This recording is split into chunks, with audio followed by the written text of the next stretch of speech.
नमस्कार बच्चों, welcome back to after summer vacations. आशा करती हूँ आप सभी अपने घर में स्वस्थ होंगे और सेफ होंगे। आज का हमारा पाठ है 3 हाथी और चिड़िया। इसमें हाथी और चिड़िया के बारे में कहानी बताई गई है कि घमंड का सिर हमेशा ही नीचा होता है। एक हाथी और एक चिड़िया में झगड़ा हो गया कि आपस में वो झगड़ जाते हैं, जैसे बच्चे झगड़ जाते हैं वैसे वो आपस में झगड़ गए। हुआ यूं कि एक दिन चिड़िया अपने लिए एक नया घोंसला बना रही थी। यहाँ वहाँ से तिनके इकट्ठे कर रही थी। एक बार में वह एक ही तिनका उठा पाती थी। वह तिनका पकड़ती, उड़ती और पेड़ को डाली पर रखाती। उसे बार बार यह करते देख हाथी को हंसी आ गई। वह चिड़िया पर हंसता हुआ बोला, बेचारी इतनी छोटी, इतनी कमज़ोर है कि एक से ज़्यादा तिनका उठा ही नहीं पाती। मुझे यदि ऐसे तिनके उठाने पड़े तो मैं हजारों लाखों तिनके एक बार में उठा सकता हूँ। घोंसला बनाने के लिए चिड़िया ने धरती पर गिरा पत्ता उठाना चाहा। जैसे कि बच्चों आपको पता है कि चिड़िया चोंच से एक पारी में एक ही चीज़ उठा पाती है, उसी प्रकार उसने उस पत्ते को उठाने की कोशिश की, परंतु पत्ता बड़ा था, उसकी चोंच में नहीं आ रहा था। वो पत्ता बार बार उसके मुंह से ज़मीन पर गिर जाता था। यह देखकर तो हाथी को खूब हंसी आई। हंसते हंसते बोला, कुदरत ने तुम्हें बनाने में खूब कंजूसी दिखाई है। एक पत्ता तक तुमसे नहीं उठता है। मैं चाहूँ तो इस पूरे पेड़ को उखाड़ कर उठा सकता हूँ। क्या तुम ऐसा कर सकती हो? मैं ऐसा क्यों करूँगी? यदि पेड़ को उखाड़ा जाए तो उस पर रहने वाले कितने ही पक्षियों के घर उजड़ जाएंगे। चिड़िया की बात भी सही थी, क्योंकि पेड़ों के ऊपर जो पक्षी थे घोंसला बनाकर रहते थे वो सारे के सारों के घर टूट जाते। एक पेड़ को बनने में कम से कम 10 वर्ष लग जाते हैं, परंतु आपको पता है कि एक पेड़ को हम जब लगाते हैं तो उसको काफ़ी वर्ष में वह बड़ा होता है, और काटने के लिए कितना समय लगता है, आधा घंटा या घंटा।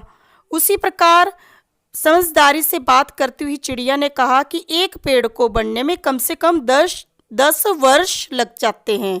हाथी को गुस्सा आ गया। वह बोला, चिड़िया की बच्ची, तुम बहुत ज़्यादा ची ची करती हो। तुमने तिनके और पत्ता उठाकर मेरे सामने अपनी ताकत दिखाई है, मैं भी अपनी ताकत दिखाऊंगा।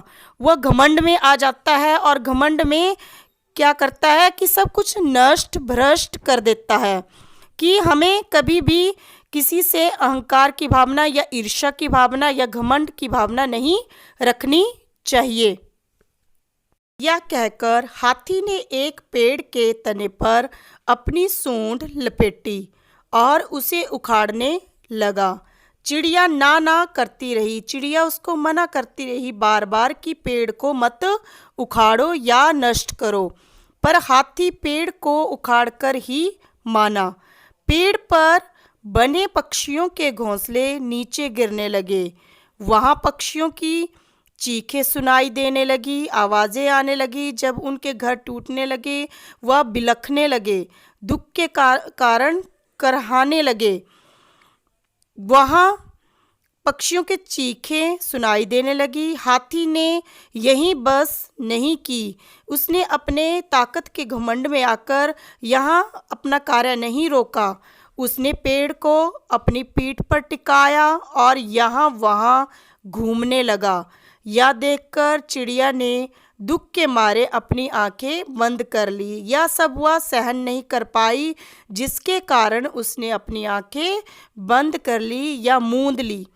पर वहाँ एक आदमी भी था जो यह सब कुछ देख रहा था। आदमी ने अपनी आंखें बंद नहीं की थी। वह हाथी की ताकत देखकर पहले तो हैरान हुआ, आश्चर्यचकित हुआ, फिर उसकी ताकत का उपयोग सोचकर प्रसन्न हो गया कि उसकी ताकत का वह उपयोग अपने काम में करने के लिए सोचने लगा कि वह उसकी ताकत का उपयोग अपने काम में करेगा। इसके कारण वह मन ही मन खुश हो गया। अब आदमी ने और भी कई हाथियों को वश में किया, अपने काबू में रख लिया और उन्हें सामान ढोने के काम पर लगा दिया। उसके कारण सभी हाथियों को आदमियों ने अपने वश में कर लिया, अपने काबू में कर लिया, जिसके कारण एक हाथी की सज़ा सभी हाथियों को भुगतनी पड़ी। सभी हाथी उसे पहले हाथी पर नाराज़ होने लगे। सभी हाथी उस पहले हाथी पर नाराज़ होने लगे क्योंकि उसके कारण उन सबको उन मनुष्य का दास बनना पड़ा, उस मनुष्य के वश में होना पड़ा। पहला हाथी बोला, मुझे भी इसका अफसोस है, मुझे भी इसका दुख है, पछतावा है। यहाँ पे वश का अर्थ है काबू में रखना, अफसोस का अर्थ है दुख या पछतावा करना। यह पाठ गोविंद शर्मा द्वारा रचित है। इसमें बताया गया है कि किसी को भी छोटा नहीं समझना चाहिए, सभी अपनी अपनी जगह पर ठीक है और हमें कभी भी घमंड या ईर्ष्या नहीं करनी चाहिए या किसी पर क्रोध नहीं करना चाहिए। क्रोध से किसी का भला नहीं होता है, नुकसान ही होता है। हमें अपनी शक्ति का उपयोग अच्छे कार्यों में करना चाहिए, उनका दुरुपयोग नहीं करना चाहिए। धन्यवाद।